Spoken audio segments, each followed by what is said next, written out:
नमस्कार सर्वांना, स्वागत आहे आमच्या यूट्यूब चॅनलवर। संध्याकाळ झाली आहे, शेळ्यांना कडब्याची पेंड पण टाकली होती। तिकडच्या वावरात जाऊन बांधावरचं गवत आणलं होतं, पर इथं पण गवत कापलं होतं। पण आता झाल्यात बोंबलायला सुरुवात, खायला टाकायचंय म्हणून। कोण ओरडतंय? कोण ओरडतंय?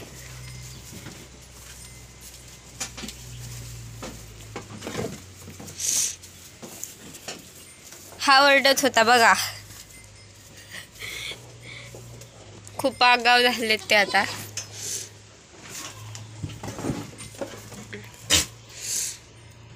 मित्रांनो, तुम्ही खरंच व्हिडिओ बघून खूप छान प्रोत्साहन देता। म्हणजे 3 कमेंट होत्या, तुम्ही कुठून कुठून व्हिडिओ बघतायत ते सांगितलं। तुम्हाला कधी कधी वाटत असेल ना मी किती जास्त बोलतेय,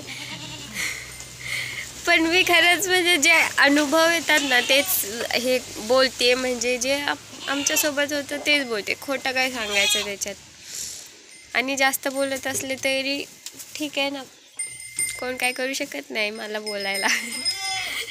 आता आज मला बरं वाटतंय जरा। काल तर बोलवतच नव्हतं, घशातनं आवाज निघत नव्हता। काल जुनीच व्हिडिओ टाकली होती मी, तरी तुम्ही लोकांनी बघून एवढं छान छान कमेंट केल्यात। आज घशाला पण बरं वाटतंय।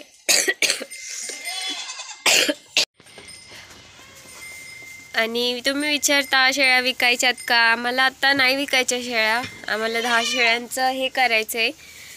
म्हणजे 10 शेळ्या करायच्यात, अजून तेवढ्या नाही आहेत ना आमच्या। त्याच्यानंतर आम्ही विकायचं चालू करणार, किंवा जास्त झालं तर मग जास्त वाढवणार आम्ही, बघू अजून। पण आम्हाला विकायच्या नाहीत आत्ता।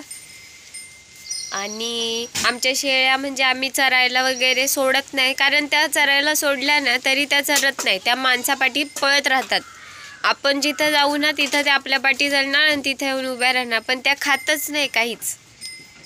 आणि तेच गवत जर त्यांना इथं कापून आणून टाकलं ना का त्या म्हणजे असं पडून देत नाही, एवढा स्पीडने खातात। इकडे मित्रांनो असं चारायला असं मोकळी जास्त जागा पण नाही, आणि लोकांच्या वावरांच्या कडेने चारायचं म्हणजे लोक आता हल्ली तणनाशक मारतात।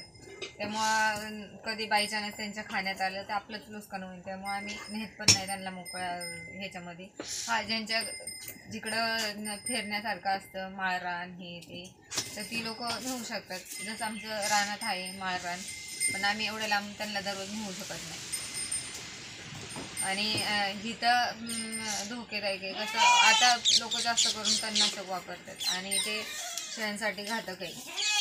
चुकून जर त्यांच्या खाण्यापिण्यात आलं तर उगाच त्यांचा जीव जाईल। त्यापेक्षा मग आपण कापून आणलेलं काय वाईट, घरात त्यांना चाऱ्याची व्यवस्था करून जागच्या जागी हे केलं। हां, हे जरा मोकळं पेस्ट ठेवायचं होतं आम्हाला, पण आमचं सुका कडबा कुठं ठेवायचं आहे ह्याच्यामुळं आमचं जरा हे होते, नियोजन तिथं चुकतं आमचं।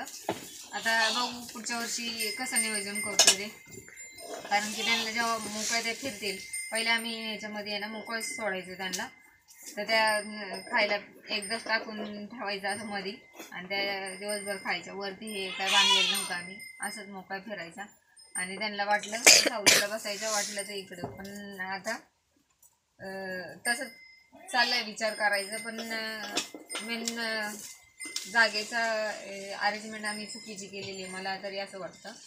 कसं, हे सुका चारा व्यवस्थित एक साईडला पॅक बंद असला तर त्यांना आम्ही मोकळं सोडू शकतो।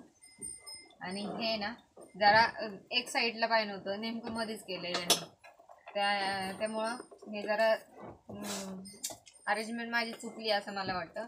आणि जेव्हा हे व्यवस्थित आम्ही मोजणी बिजणी करू व्यवस्थित, त्याच्यानंतर आम्ही बरोबर हे करू, व्यवस्थित अरेंजमेंट बरोबर व्यवस्थित करू। कारण की आम्हाला ना हे पूर्ण ते बोलतात की पूर्ण अर्ध्या भिंती साईडने बांधायच्या आणि जाळी मारून पॅक करायचं। आतमध्ये एक साईडला शेड करायचं आणि बाकीचं असं त्यांना फिरण्यासाठी करायचं, असं चाललंय आमचं नियोजन। पण बघू आता, आपल्याला नशिबाने पण साथ दिली पाहिजे ना, प्लॅन केला तरी हे करायचं।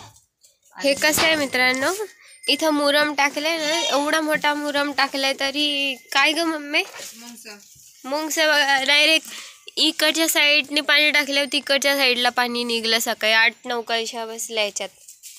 एवढे मोठे मोठे होल केलेत म्हणजे काय आता. कडकडानी